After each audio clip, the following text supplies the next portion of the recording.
Hemen gaude azokan, antolatu dugun azoka batean, nola badakigu ezta, zer ari da pasatzen Sirian, zer ari da pasatzen, a ber. Gerturatuko naiz. Gerran daude. Eta gerran daudenez, zer pasatzen da beraien etxeekin? Buskatzen dira Eta orduan? joan egin behar dira. Ies egiten dute, errefuxiatu dira, ezta? Bai. Eta beraiek zer dira, pobreak eta dirurik ez daukatenak? Ez. Guk bezalakoak dira. Gu bezalakoa dira. Bai. Orduan zer erabaki dugu? Azoka bat egitea eta bidaltzea irabaztea dirua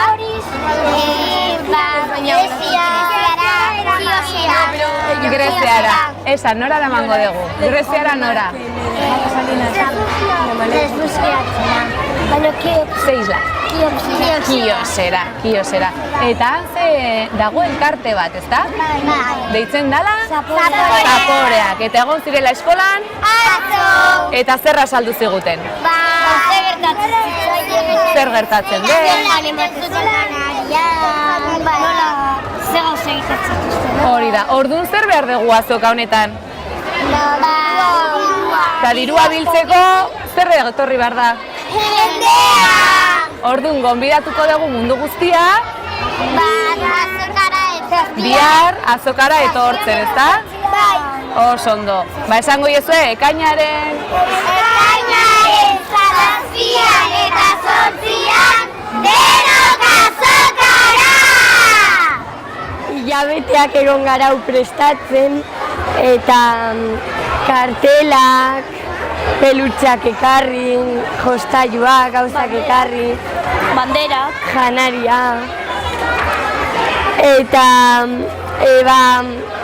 erosi eta diru hori Siriara do.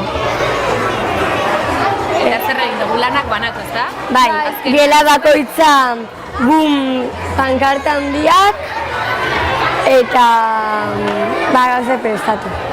Zuen gurasoek ere parte hartu dute, zer ekarri dute beraiek? Janaria eta jostailuak. Eta jostailuak, ezta? Eta azkenean ze, gogoa daukazua polita iruditzen zaizuen? Bai.